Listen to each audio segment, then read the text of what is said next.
Hello, and welcome back to the Geek on My Sleeve channel. This is Geek Out number 67 over He Who Fights with Monsters by Shirtaloon. Um, Obviously a stage name, unless it's not, and it reminds me of a conversation I had with Carl here about how why would you go by Grandpa when you can go by like Demon Slayer or something awesomely epic. Um, so yeah, I enjoy the stage name. Unless that is your real name, then sorry, not sorry. Um, yeah. So he who fights with monsters. I guess first honest opinion, awesome. Freaking awesome. It So I'm definitely a combat fanatic, and this book was very like it scratched different itches for me, and it wasn't my typical. Um, yeah. I'm I'm glad you like it. This is one of the first times in a while that I got to a lit RPG book before you did, and I'm Yep. just like, I know what Peter likes, and I think this is going to hit the spot because you're definitely not a big fan of like the min maxing, like traditional, et cetera, and if it hasn't been said already, spoilers ahead on book one, but he's not your traditional warrior class, right? Oh, Like, yeah. Like we've seen the melee-oriented warrior. We've seen a bunch of spell swords. We've seen the mage. I guess there's a lot of I. This is the first book in my lit RPG experience that has been more, I guess I would say, warlock-esque or dot damage or damage over time oriented, which was a fairly unique playstyle. Um, Sidestep back to the Watchers test series. I think that's a series name. Anyway, the one we did a while ago. That one, everybody in the world was already more or less hardworking, but for this one, you kind of get that noble hierarchy where they can just pay to play and accelerate without it. So it's yeah, it's very much a redemption slash underdog was kind of the vibe I got because he has, you know, oh, I wish I had the quote. He's only like 23, but he's been pretty good at squandering every opportunity he can. So, yeah, mm-hmm. there's a lot of like, yeah, we're gonna be pulling a lot of quotes about essentially how, that was your old life and you can do whatever moving forward. And a lot of it, I feel like if you just like change the word adventurer to entrepreneur or to get your beep together, There's a it would lot of make a good lot of lessons sense. there. Yeah, Yeah. absolutely. Absolutely. Um, Donut first said really enjoyed the book, actually got them into lit RPGs, which it's not a bad one to break the ice on. Yeah, Um, it's very the pacing is good, it's structured, it deals with a lot of elements without overwhelming you on any one. mhm, Like, it's not overly stat heavy, like Life Reset, for example, right. and it's not only like I was not amazed with the combat. It was different. It was different. Yeah. And it's definitely something that's hard for a lot of authors. And now that we're like 600 plus audiobooks in our collection, very few authors truly do combat well. Um, Here it was different. It was different. Yeah, Um, but on the flip side, I normally don't like the politicking and the political maneuvering, but the I thoroughly manipulation. enjoyed it in here. It very much gave me the, oh, what is it? Is it Code Geass? Yes. No, our. with Lelouch. Lelouch Yeah, Ram. yeah, yeah. Yeah, It very yeah, yeah. much gave me the Code Geass kind of vibe where like we're following along in the story, but our main Mm, character is already like 5, 6 steps ahead. And yeah, that's where it had a lot of strength for me. yeah. Where, for example, Mistborn Book 2, which isn't a lit RPG, it was a bunch of political maneuvering, and I was like, all right, get on with it, let's kill It people. it But for was this different. one, It was yeah. different. And one of the things, there was a couple moments where I'm like, wow, like, is he really, he almost comes across as like too clever at times, but then I stop myself. I'm like, well, he's 23, he being Jason, and the majority of these adventures are 16, 17. So it would make sense that like his Oh, plus political the maneuverings and understanding like people and being good at people, not with people, and then bringing his otherworldly knowledge, um, you know, where he starts um, quoting back, the sayings and the lessons at them. And I had my reference sheet up because I'm prepared this time. Um, or Audible. Yeah, Audible is amazing. oh yeah, Audible's the way to do it. Performance was great, but yeah, his the initial party was Gary. Um, what what was the one that we play the drinking game with, where we at my family's academy. Um, Hold on. yeah, I thought I was prepared. All Um, right. So what we're looking for is Farah. Oh, I can't pronounce this. I remember Rufus. Rufus, yes, where Rufus is like, something about a story of an old man telling somebody to put wax on and off a carriage or whatever, Oh whenever yeah, he asks definitely him a about. Karate Kid reference. Yeah, yeah, we had a couple subtle little Easter eggs and nods. I got a chuckle out of, like Gary's basically this giant lion man, and when he's talking about like the people back at where he lives, pretty much referencing the Thundercats, like they're all running around in straps and everything. It's Yeah, like, yeah, you can yeah, see yeah. the attire in my town or something. Mm-hmm. Mm-hmm. Before I forget, out of all of our characters, not including Jason, who's your favorite? Mm,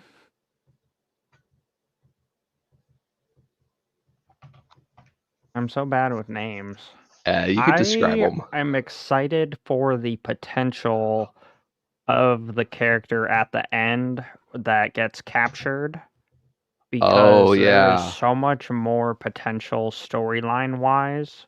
And for our main guy, I think this is something Shirtaloon Sophie, is going to do well with. That sounds right, the Sophie. Celestine, the Yeah, yeah, yeah. Nightingale. I'm Mm-hmm. I'm excited for her potential, and she didn't get a whole lot of screen time or text time, however you say that. But much like Jason, she's got a underdog redemption factor origin story, and she could go a bunch of different directions. So that's probably the one that I'm most excited for, but she didn't get a whole lot of screen time. So, mm, It's building up that way. I'm sure she'll play a bigger role in book two. Um, Especially as we figure out more about their fighting styles, because Jason well, has yeah, the yeah, yeah, fighting because that's style and she has the same fighting style that we know yet don't know where it came from, quote unquote. or what do we yeah. Anyway, Um, how about for you? Who's your favorite not main character? I just had so much fun with Gary. Like we don't get to see a whole lot of the original party in the second half of the book, but Gary just had so many good lines. Like even in the beginning, as Jason's just kind of like fumbling through and catching shovels to the face Yeah. nonstop, like Gary's, thinks he's so much more clever than he really is at times. He's like, oh, he's totally underplaying himself. But yeah, it's it's a unique take on LitRPG. I always find it interesting how they incorporate the LitRPG elements to it, where this Mm-hmm. is pretty much like a fantasy Well, story, but because he's an outworlder, his magic um, basically put everything together in a lit RPG format, right? Video game user interface. yeah, he has advantages and select things, but it's not to say that other people couldn't get those powers. But it Mm-hmm. also makes it very. It's essentially the way I think of it is like slotting runes and weapons or armor. It's not. It's the person's soul or however they do it, but yeah, you get certain slots, and once you fill those slots, that's all that there is. But then you have an additional factors, and I liked kind of the holy trinity for the push your body, get in danger, and then meditate over it. And yeah, I like the philosophy with all of that just because that's something yet again more people need to do with their life is the meditation or the reflection as what is it? Insanity is doing the same thing over and over and expecting a different result, but Mm-hmm. you need to reflect to see if it's worth doing again kind of deal. Mm-hmm. Yeah. Yeah. Um, yeah. And so I Definitely. guess Go ahead. starting off at the beginning, now that we're so far into this, the pun or the verbiage that caught me where I was like, yes. Oh, what is it? It is people are vegetarians. Vegetarian or vegetables aren't peopletarians. Yes. Yeah.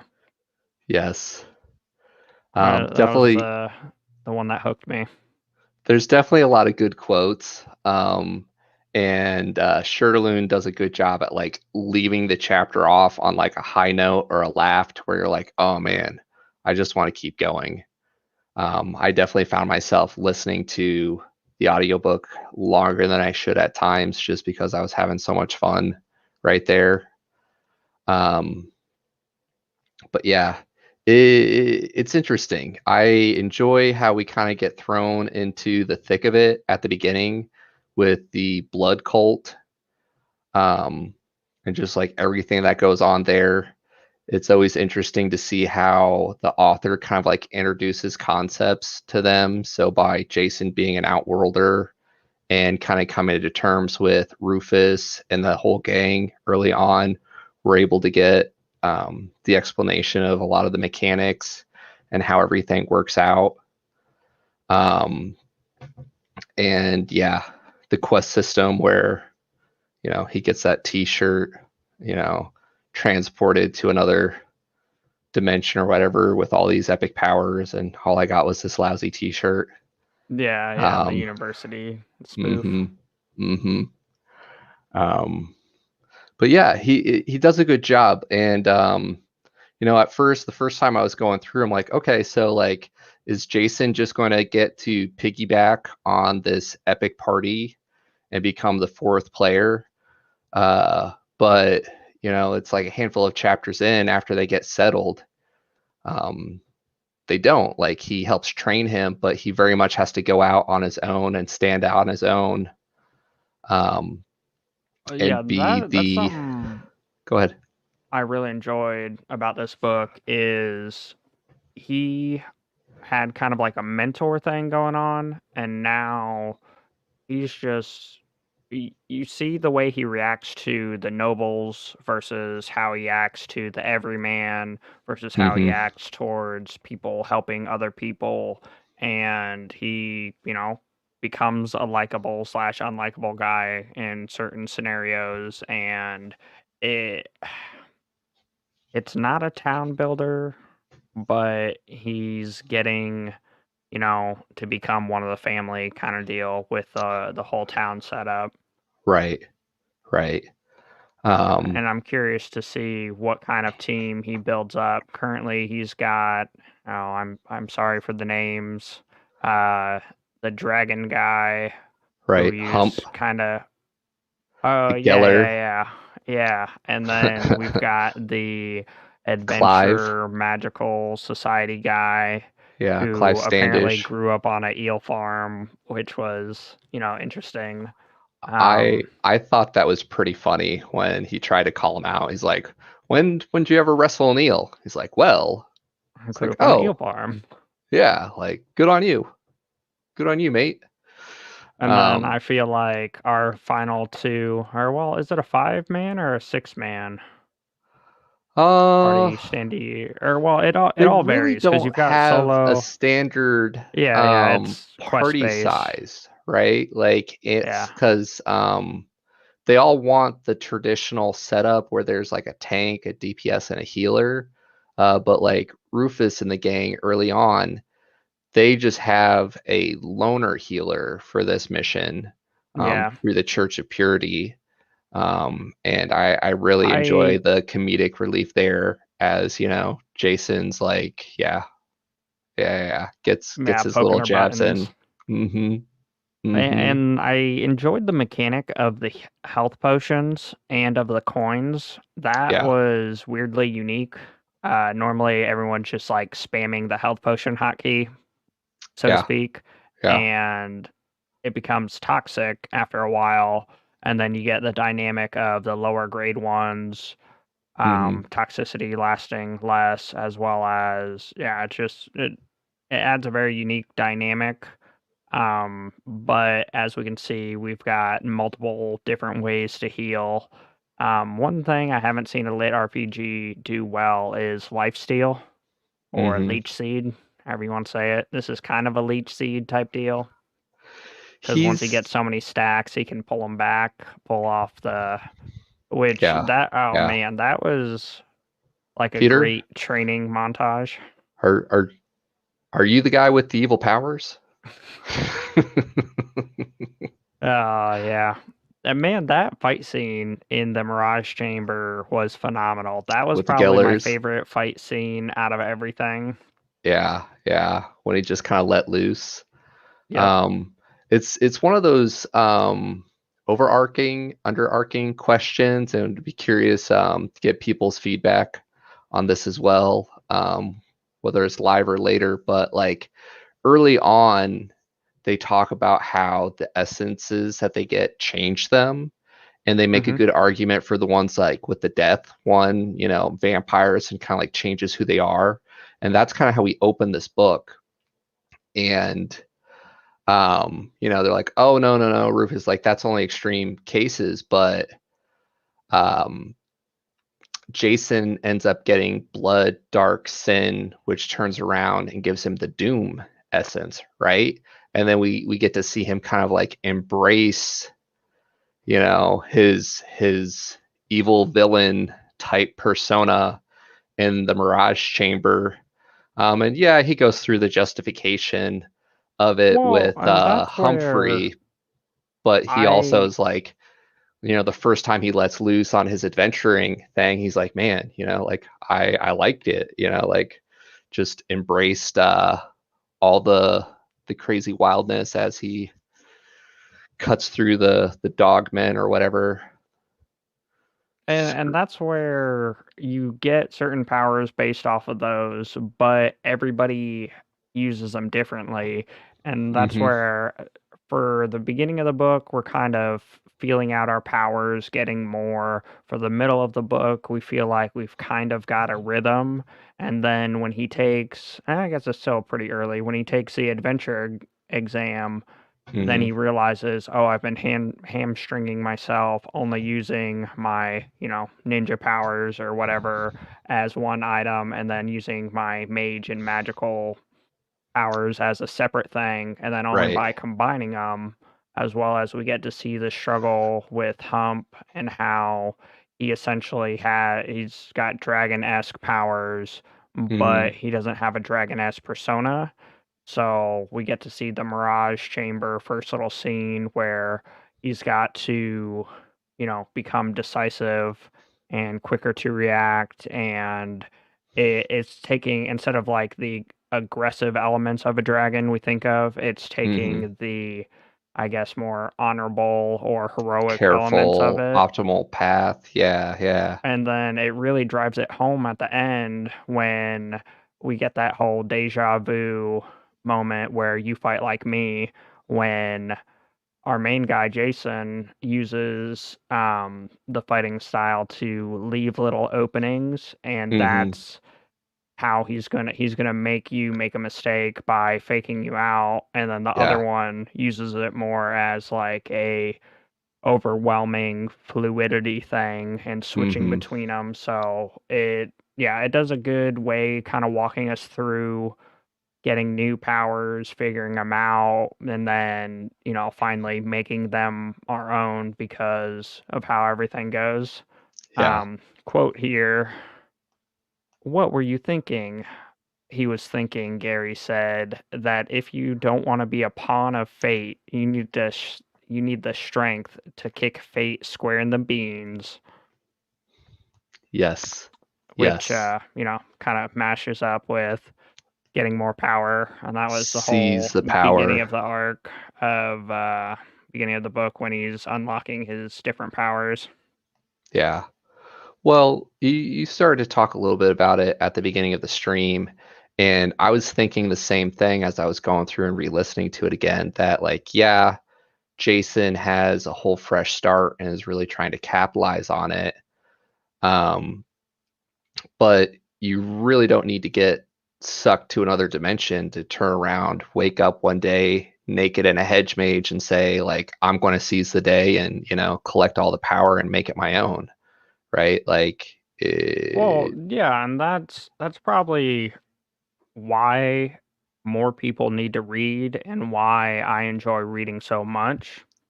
Mainly sidestep, not really, because people take things personally, and I'm guilty of it too. But to see it from a book perspective where, this guy's thrown into a weird situation, blah, blah, blah, but mhm, he's able to triumph and overcome and hero montage. But a lot of it you can take and apply to real life. So, for example, if you start a new job, that's not your normal thing. What does he do? He ends up finding a mentor. Okay, don't recreate the wheel. So find a mentor, get your little training montage, put in the work, put in the effort, and then, make it your own. So a lot of being successful is innovation. So take elements of your previous knowledge and apply it, as well as combine, amalgamate, and innovate. yes, yes, So that's where, yeah, yeah, yeah, it allows you to have a fresh perspective and to not take it personally. And that's where occasionally I'm really good at explaining things, and occasionally I just stomp all over your feelings. I have to say sorry, uh, not sorry. So, anyway, yeah. back to He Who Fights with Monsters. Yeah. Yeah, yeah. I Oh, I wish got book another two good was one out that kind of yet. meshes. Okay, go for it.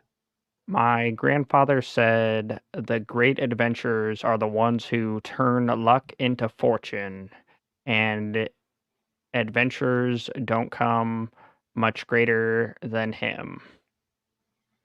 And that was from Rufus, who is his grandfather's the diamond rank adventurer, right? Yeah. Um, and yeah, yeah, like too true. Um, so, and you create your own luck. Um, yeah, it's a fun book. I really enjoyed following Jason through his journey.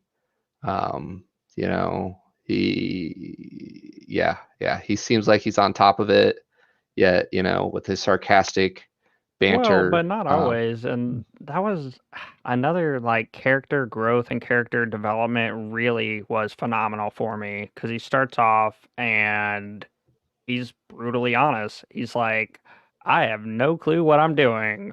I got hit in the face with the shovel, so many times. I'm tired of blacking out, this, that, and the other.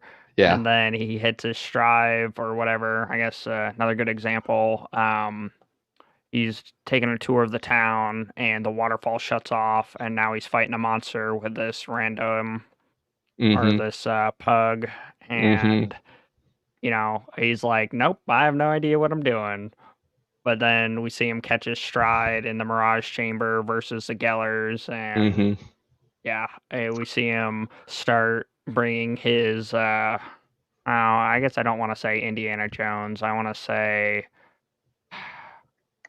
who's the It's Elementary, my dear Watson guy. Sherlock, Yeah, his Sherlock Holmes. There we go. His detective Sherlock Holmes as he's vibe. going through for the lumber mill stuff. Yeah, yeah. Yeah. Because he goes and he checks out the written side as well as he's reading the terms of service or whatever they call them. Mm-hmm. Yeah. Um, kind of a couple steps back when we were talking about how he's like trying to figure it out and scramble from one emergency to another. Oh Um, yeah, there always. there was a moment when he was sitting there with the director and assistant director, and I think it was like for a second star as they were quizzing him. He's like, you know, seemingly to be in control or, et cetera, et cetera. Um, like he's just Oh, um, I wish I had that quote. But yeah, I yeah, know what you're talking about where he's like, "Oh, normally people knock or normally people stand up." And he's like, "Well, I see that as a sign of obedience. Do you want me to be what you expect or to be me?" right. And that's, oh man, I don't think I actually pulled it, but there's one. Yeah, I don't have it in front of me. Essentially, where he says that he's going to be himself, take it or leave it.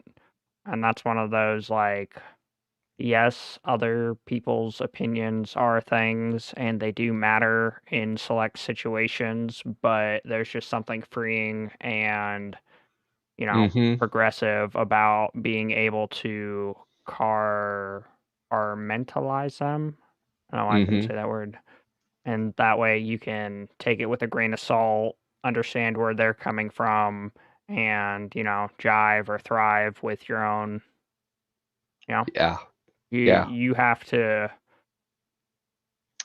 And he talks Another about phrase that. that is what I'm trying to say is you can lead a horse to water, but you can't make it drink.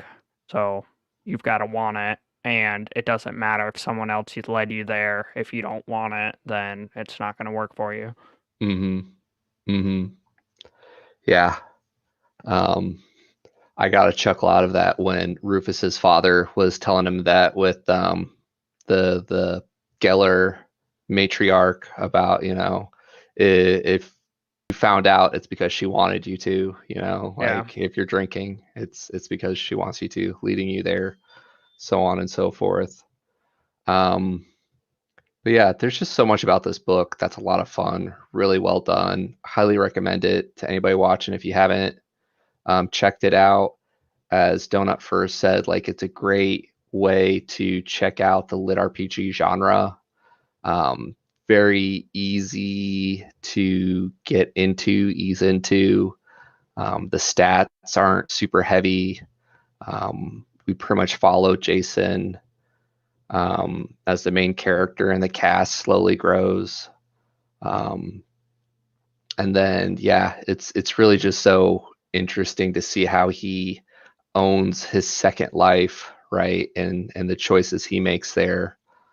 Yeah. Um, going around being his own little messiah slash healer, taking away people's sins and poisons and everything. I wonder Oh if man, that what kind of legends are going to be built on him later as it goes, as he talks about changing the world. Um, that was a very convenient training montage moment where he exhausts himself physically, and because of the how let me take your sins, let me eat your sins, and Mm-hmm. then to level up his ability by utilizing it as well as using that to restore his stuff so he can keep training. Like, oh man, It's I think I yeah. have it. Sorry, keep going. No, Shirtaloon does it well because he pretty much comes in as a nub, as a fishy, right? Like gets all his essences and everything from day one. Really doesn't know how to fight, and it's always interesting to see how the authors kind of like help their characters rank up before they just go to like, hey, I'm OP or whatever.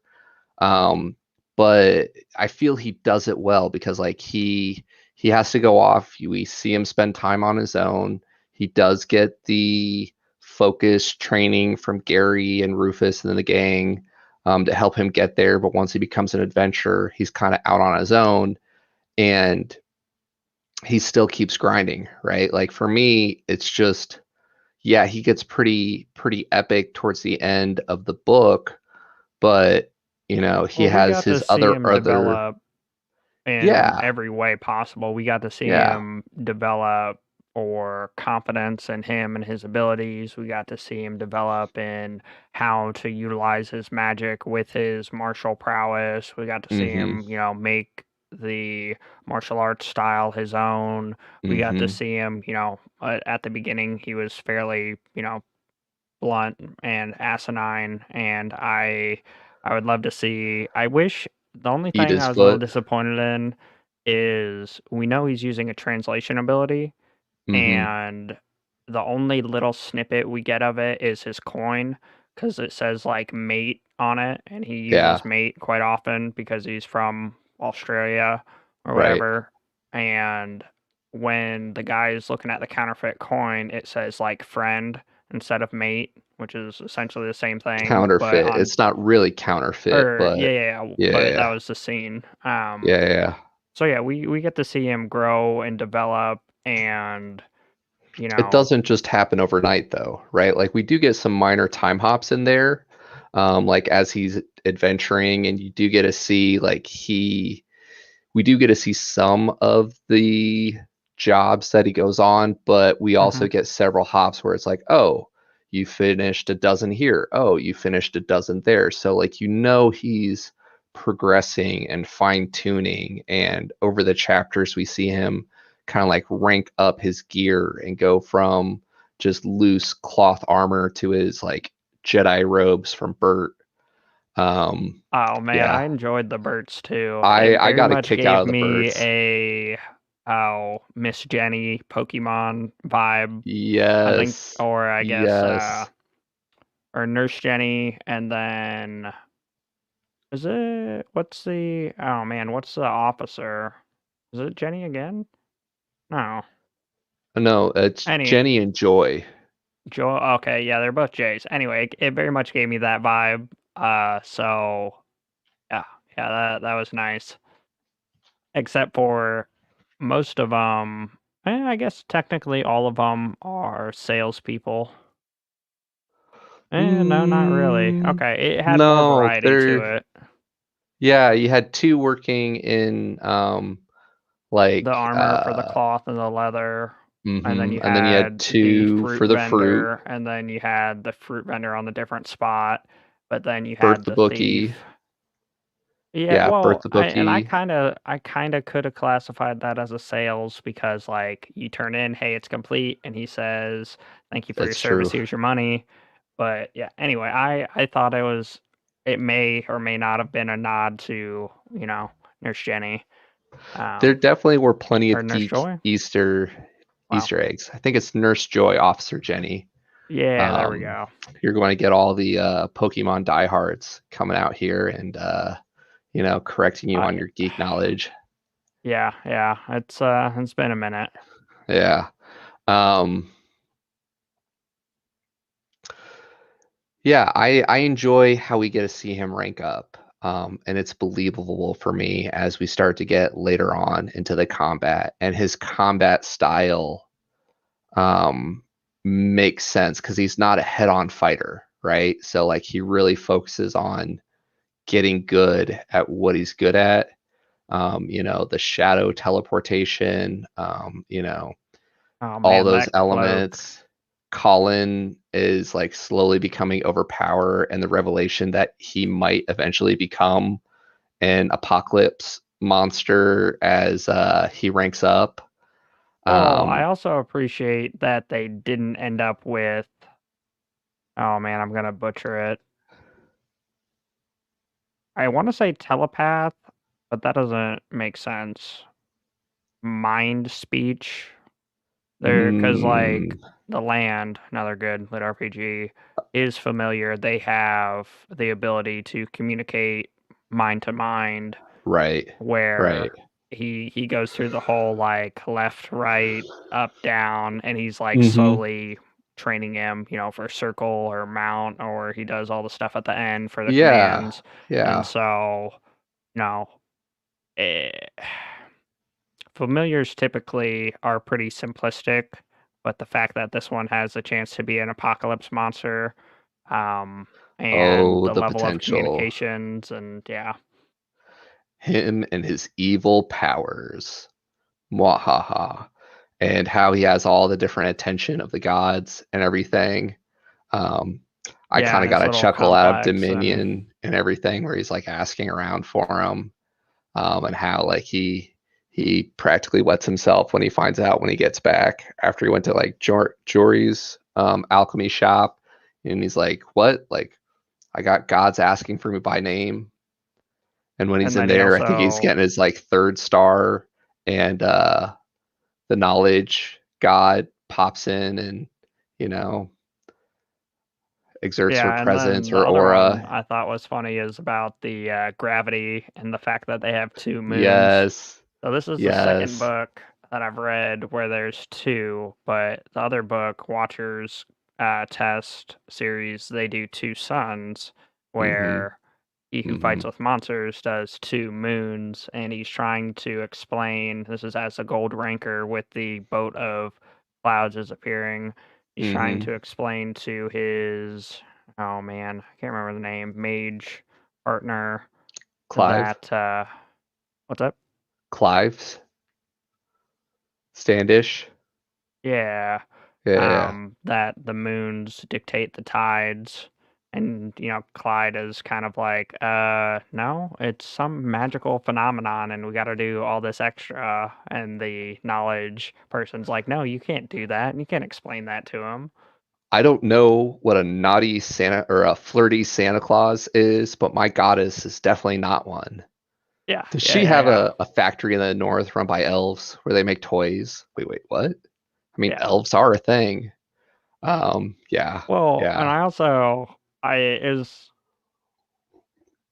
so we learned that he had a girlfriend or whatever that then cheated on him with his brother, who then she marries his brother, and that's like Mm-hmm. one of his like vulnerable moments. Mm-hmm. But sidestep, he uses that for comedic relief later, where, oh, I think it's Clyde, the guy who we end up working with later, and essentially he's like, "Oh, Oh hey, Mr. yeah. Sato," or whatever his last Asano. name actually is. I got a good Um, chuckle out of that, like how many times he tried to show up to talk to him or whatever, and how he's like all in good with the inn lady and yeah, everything. yeah, and He's he's like, he's pretty much like, "I'm sorry, I didn't know she was your wife." And then he flips it. Yeah, It's like, after you slept with my wife? yeah, not this again. What? Yeah, yeah, And then yeah, I really liked how Clive Standish developed, because like he starts off as just like this we feel bookish like he's a guy. stuffy book person. Yeah, but he has, some he was a eel Started from the bottom, farmer. now I'm here. Yep, yep. And yeah, We the dropped some dumpling soup knowledge moment. about Yeah, yeah, how yeah. his body was obliterated. Mm-hmm. Mm-hmm. Yeah. And we Oh, get to, I really want to see more Outworlders, and Shirtaloon does a great job kind of painting this as the starter village because we get all the, oh man, brain fart, starts with the Gellers. We get all the Gellers who come back here mm-hmm. when they're of age so that they can do stuff until they hit a certain rank and then they go back, and we get to see it with Rufus and his party how they were somewhere else and their family does it differently where they essentially have silver rank or higher Mm-hmm. mentors, and both of them work well, but we get to see some of the ramifications of always having someone over you and mentoring you, and we get to see Rufus when they go back and they're trying to confront the guy who set them up, and the priestess elf ends up taking him out, and he's not able to reflect and grow because, she essentially took care of him and Right. just like Right. the weight it puts on him. But then we get to see the good, bad, and ugly of allowing them to be in a lower level area so that they can make mistakes on their own. We get to Mm-hmm. see, I can't think of the guy's name, the obnoxious noble that he has a lot of your mom jokes about, Yeah. um, versus Hump, who does not have, is trying to, oh, have a fling with the Priestess of aspiring knowledge. priestess of knowledge. Yeah, Yeah. I think and Gabrielle. sounds good. Horrible with names. Sorry. Uh, But yeah, yeah. so and that's another one of those like progressive development things, and then we get the whole like after he finds out that the father has been watching him and getting updates, and then they want to kind of go all Captain Planet with our powers combined, take your method and our method, and there's a lot of success in both, and then we get to see, yeah, so there's no right way, and there's always room for improvement, I guess is what I'm trying to say. I thoroughly Great enjoyed. lessons. Yeah, yeah, because like, you can see that Rufus takes charge and owns up to his failings, but Mm-hmm. the disappointment of or the way he beats himself up over not being able to progress and advance. But then we also get to see the snotty, punk noble who we just want to skewer a couple times, Mm-hmm. as well Mm-hmm. as the sheltered, shy, Hump, and how he's supposed to be a dragon and noble and righteous, and I will burn Yeah. your whole village down. But instead, he's a very, kind, thoughtful. Yeah, so. He comes a long way by the end of the book too. And like you said, Jason's kind of filling out their party pretty well with Clive, Humphrey, and Jason as a good little starter party. I'm really Oh, yeah. looking forward to seeing this monster surge, especially since we're seeing Yeah, because we're Jason already kind of like past rank the up. 10-year. Hmm. Sidestep, I was I don't wanna say disappointed with the ending, Okay. but we're trying to figure out what's going on with the water.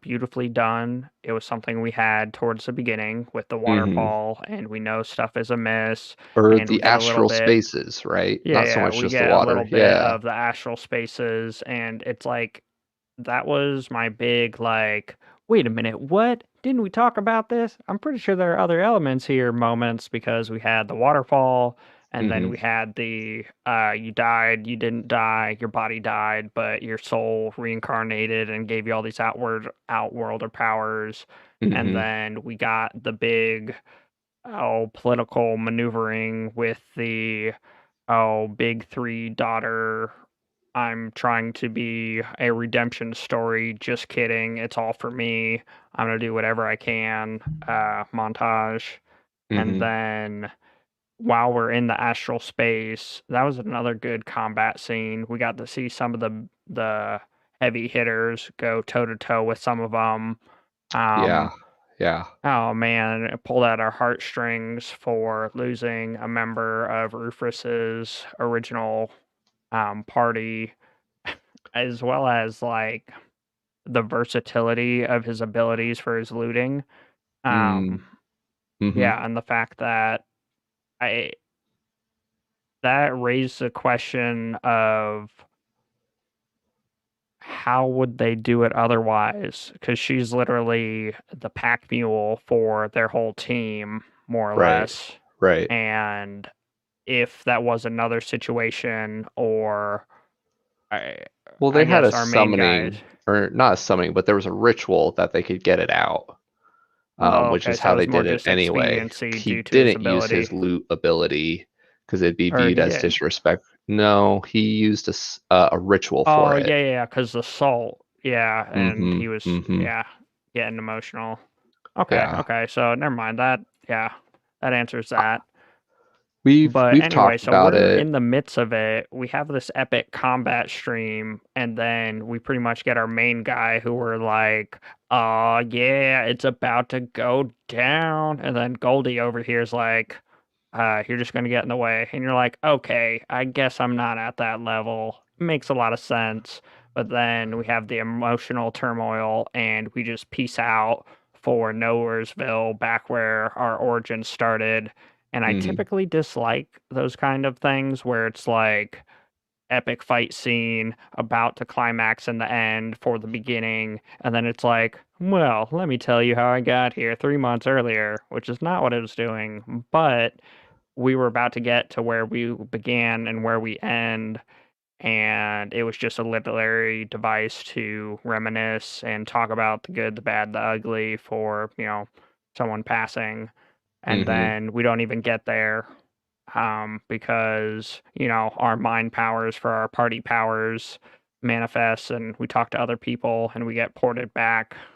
Um, but meanwhile, we've got the gold guy who's in the midst and cleaning up all the baddies. I guess it raised a lot of questions, but it didn't.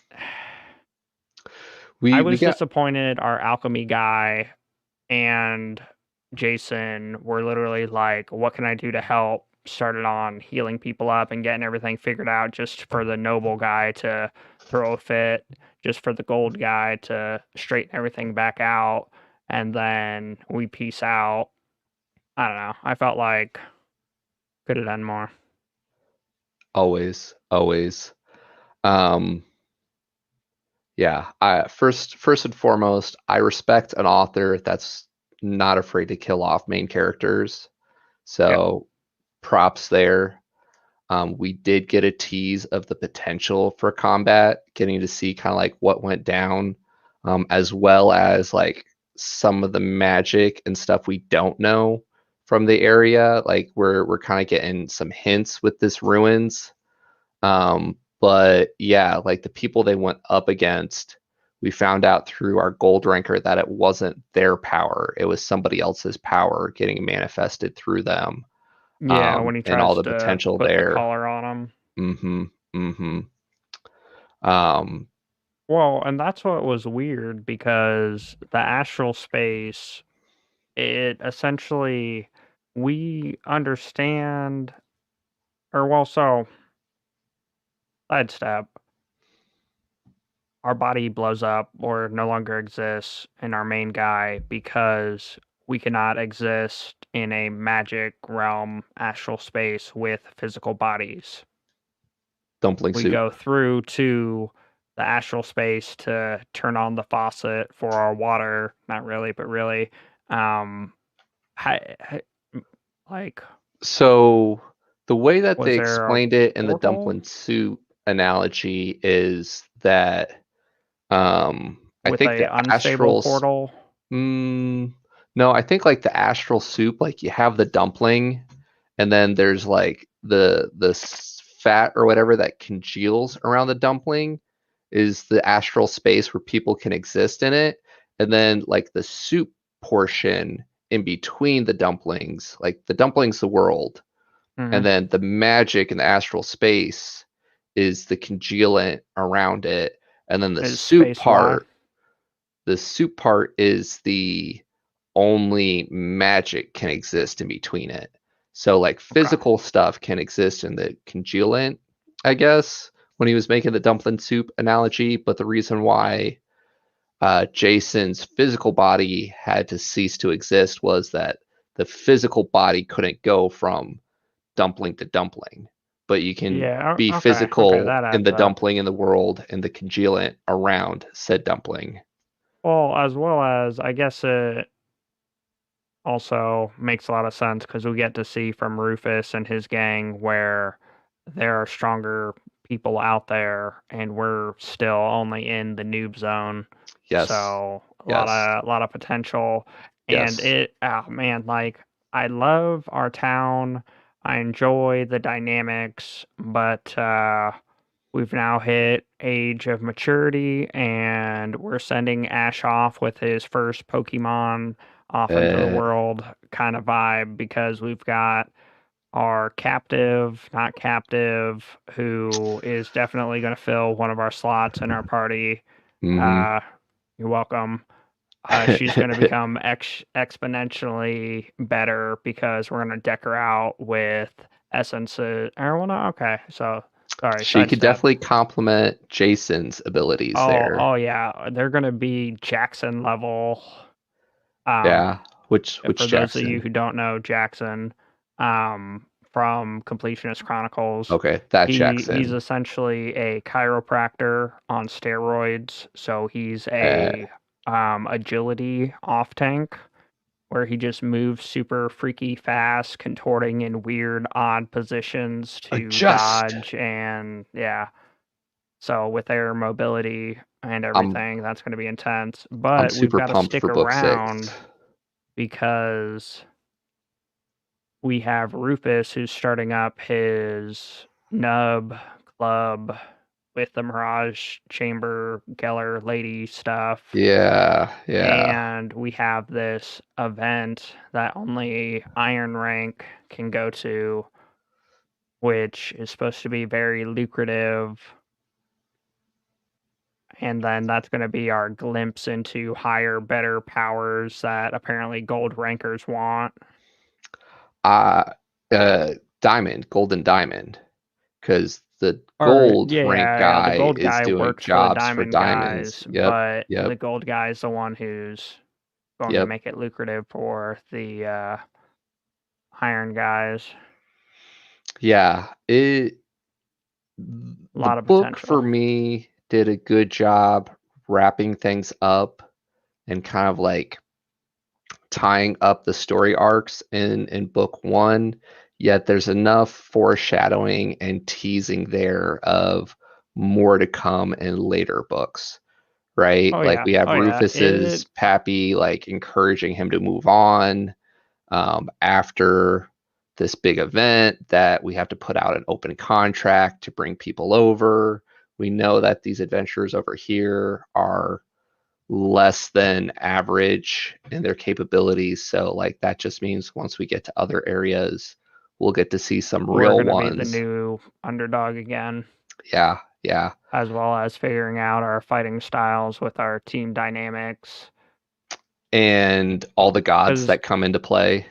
I'm yeah, curious to learn more about the deity lore because like we get a little bit of it with Clive Standish where like there's gods that are like the boss gods and then there are like the knowledge and hero straight up naming convention gods that are like a tier below them, but like as you see with the or adventures and the tiers, um like you get up to diamond and you're like practically immortal, so it kind of makes me wonder what's after diamond. Is that when you become like deity level power level? or that was a funky dynamic that I there wasn't a whole lot with it, but he talked about something about like astral beast type thing, Right, which are right. above the gods, but not really because there was some like verbal witticism where it was like oh, I didn't say worship or I didn't say something God related. I said something else. Mm-hmm. And so Mm-hmm. yeah, that is another weird one where the knowledge bit, if you know everything of everybody here, how do you not know what the other gods know? That would be cheating. And she says, if you see the moon on the lake, is the moon in the lake? So it's like a reflection of it, which, is typical God MO. I'm so buff and powerful that if I interacted with you, I would crush your hand or I would crush you into dust and would not be very helpful. Mm-hmm. So, yeah, very, very unique. We still have all the cannibals, other, I Occultists or forget the word blood they occultists or use. whatever. Yeah, yeah, because we didn't even find a main hub. We just found a branch of it, and Mm-hmm. then we Mm-hmm. weren't really in the midst of the saucy elf who we dislike. Yeah. Um, so there's potential for more of that. We've got all these new people who are coming over who are supposed to be better because we're in the noob zone, but now we leveled up a bit. And then we've got Rufus's setting up his training stuff here, as well as he's going to take us back. Okay, so sorry, I guess after verbally processing as I do. Um, yeah, we'll probably stick around for a little bit, get Rufus's school up and going, get Humphrey leveled up so that he can join us for our epic adventure, get the captive, not captive, ninja assassin type Mm-hmm. girl decked out so that she's OP, but not really because she's got to figure out her powers Mm-hmm. and then do the lucrative gold guy can't use event. And then we're going to go off into the world to battle our first gym leader and Collect some real badges. yeah, collect some real badges, get knocked out, collared, and almost sacrificed again. Um, is book two out? Um, I yeah, thought so I it saw depends on something where you about book look. two. I know that you could pre-order Audible. He does have a Patreon where I believe he publishes the chapters ahead of time. Okay. Um, and then it was up on the Royal Road as well. So I'm pretty sure book two might be out already, but I know Audible is not, and that's where we play. But I think it's What matters next for me. couple months. Yeah, yeah, yeah, yeah. Okay, So as far as okay, you're so yeah. concerned, no, it'll be a minute before we cycle back around to this book. Gives us time to listen to it another dozen times before picking up the next one. Oh, But well, that was yeah, another thing. Like, this book was beefy, but it was a didn't feel decent that way. size. Like No, it went it well. compartmentalized or progressed very well. Yeah, yeah. The chapters kind of like wrap things up each individually. Um, Yep. yeah, in a lot of ways for me, it felt very much like an isekai anime where like each chapter could almost be an episode of the greater whole of the series. And book one is season one, and we gotta wait for season two to come out on Audible. Any other big moments or things you want to talk about with He Who Fights with Mm, Monsters? or hold Um, on, I guess let me work through the progression real quick. We deal with the cultists, we get some of our powers, we run around the town, then we get to the adventuring part. We power level slash go into our hyperbolic time chamber. We develop past our adventure stuff. We find out again about our outworlder powers that we can't be tracked. We do some political stuff. We do. Oh, one thing that was uniquely. Yeah, the world building is great as well. And that's where, like, he just becomes such a integrated part of the community and it's exciting because he's playing with the nobles. He's in close with the townies. He's learning how to cook. Like, yeah, I Right. enjoyed the world building, Right. and it just hints at so much more, Mm-hmm. because Rufus came from a different area, and we're in the noob zone as well as the gold guy who came over. Um, I lost my train of thought. Ba, ba, ba.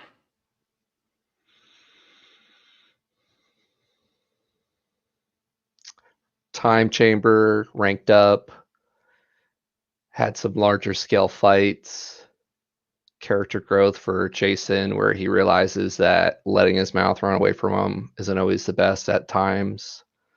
Um, Oh, the whole like another underarching, overarching thing was the League of Assassins who used to live here, and that was we get a hint of it at the very mm-hmm. beginning because we're not supposed to talk about the book, and then we get a little bit more after Rufus talks to his father, and it's like, oh, what?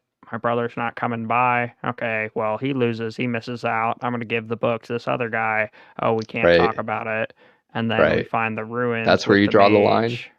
Yeah, yeah, Yeah. yeah. We Yeah. find the ruins, and then we end up doing a little digging and realize that it was a League of Assassins, but weird stuff with our captive who was essentially indentured to the nobles, because her father made some very bad decisions multiple times trying to sail during a monster surge.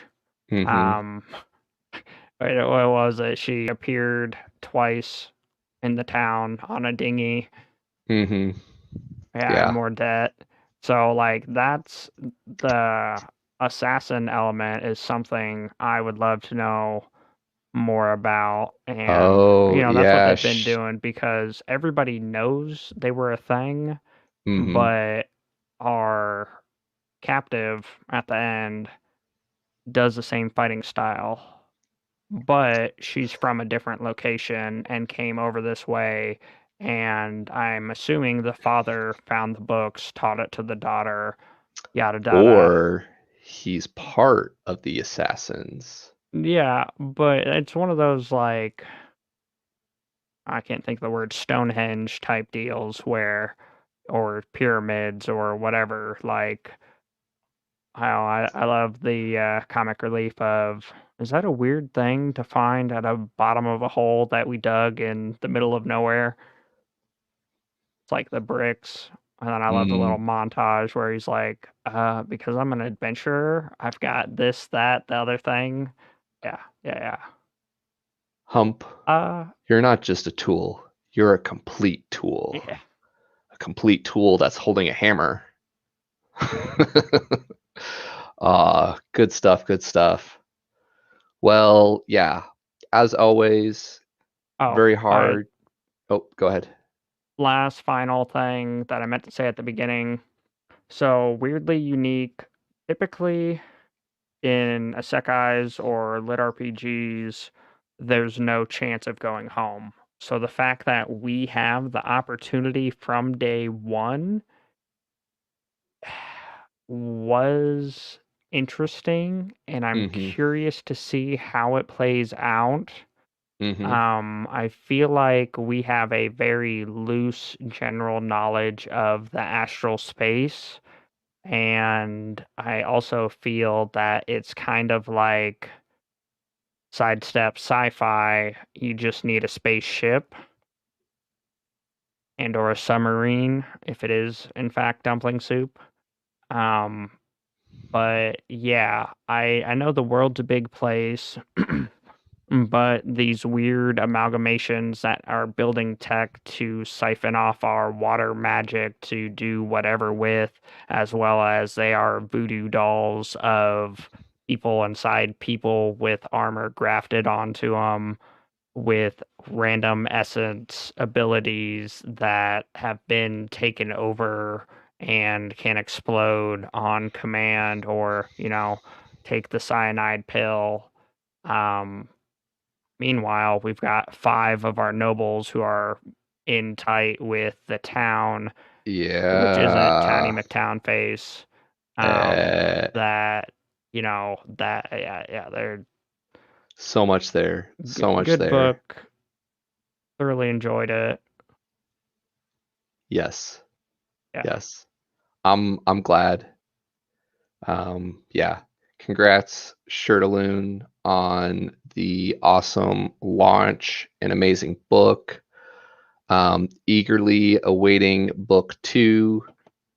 Definitely going to try to work that in for another Geek Out. And yeah, what do we have next week, Pete? Wha-bam! Well, bam. Next week we have Magitech Legacy Book 2 by Chris Fox. It is Hatchling. Um, oh man, you don't know how difficult it was not to read this book after reading the first one because Chris Fox, recently has been doing kind of like package or bundle deals. So we Mm, got a 4-pack or a bundle of the first 4 books for a single credit once upon a time. mm-hmm. Mm-hmm. But yeah, Chris Fox, I haven't actually read Hatchling yet, but he does a very unique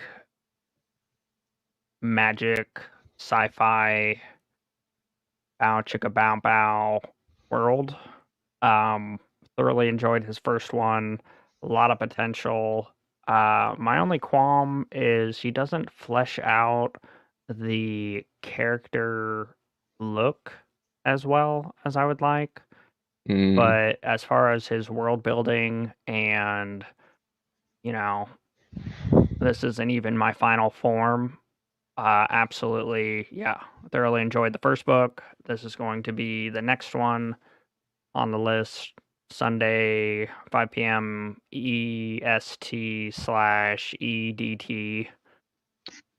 Eastern Standard Time. Yeah, yeah.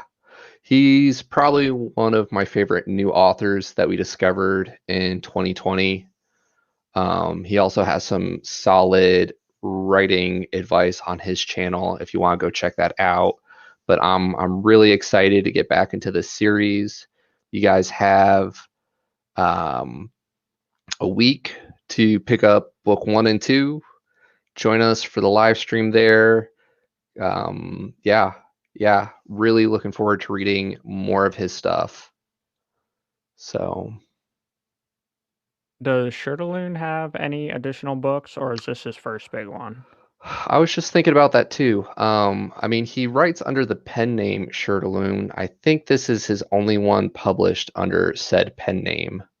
Okay. But I'll have to check it out. He also has a Discord set up A where if I Patreon, think a about Royal it, Road, yeah, a we'll try to plug those in the description below where you guys can check that out and keep the conversation going there. Um, but yeah, anything else? That pretty much wraps it up. Excited for book 2. I So, sidestep.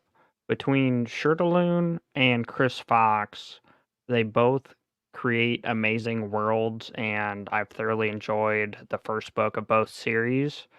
But this is the whole like Shirtaloon, he who fights with monsters, redemption factor, or you can be and do whatever.